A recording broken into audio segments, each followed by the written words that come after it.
Hi అండి, నమస్తే. Welcome to Shri Sai నిలయం.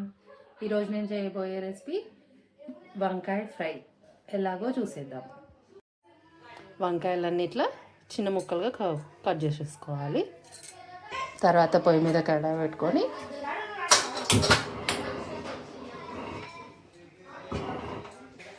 దీంట్లోకి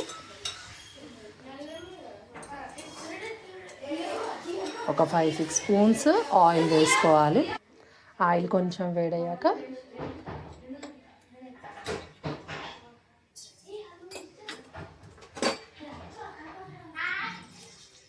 కొంచెం ఆవాలు,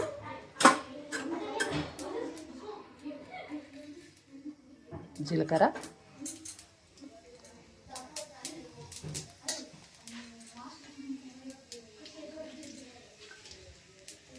దీంట్లోకి కొంచెం కరివేపాకు,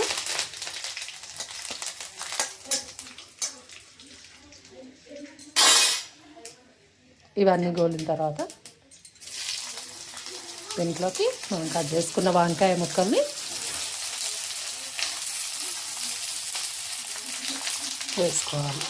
వేసుకొని ఇది మంచిగా ఫ్రై చేసుకోవాలి.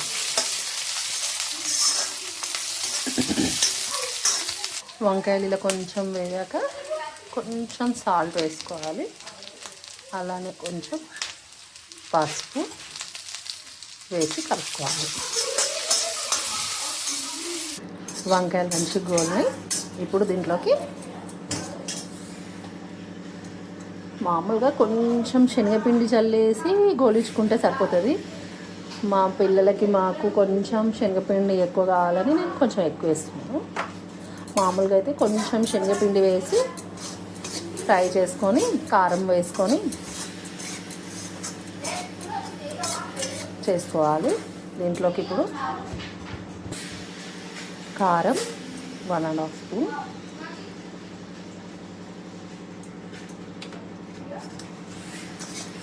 దీంట్లోకి ఇప్పుడు ఇంకొంచెం ఆయిల్ పట్టేటట్టు ఉంటే ఆయిల్ కూడా వేసుకొని శనగపిండి మంచిగా వేగేలాగా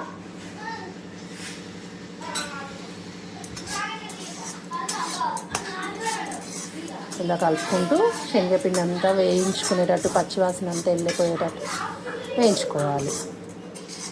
ఇలా కలుపుతూ పిండి మొత్తం పచ్చివాసన పోయేలాగా మంచిగా ఫ్రై చేసుకోవాలి. మీడియం చెక్క మీదనే చేయాలి. శనగపిండి పొడిపిండి వేస్తాం కాబట్టి మాడిపోతుంది తొందరగా. అందుకని చెక్క చిన్నగా ఉంచే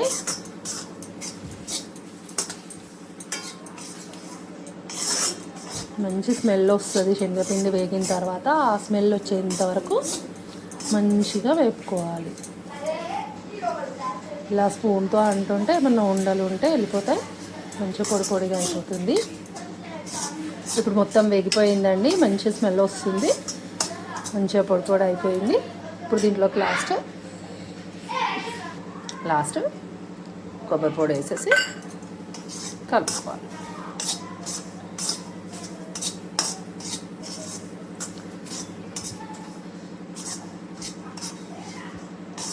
వంకాయ ఫ్రై సింపుల్గా చాలా టేస్టీగా ఉంటుందండి.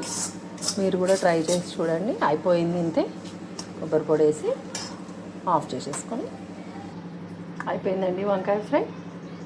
చాలా సింపుల్గా చేసేసుకోవచ్చు. చూసారు కదండి, ఇది ఈరోజు video. Please share, subscribe and like Shri Sai Nilayam. Thank you for the watching video.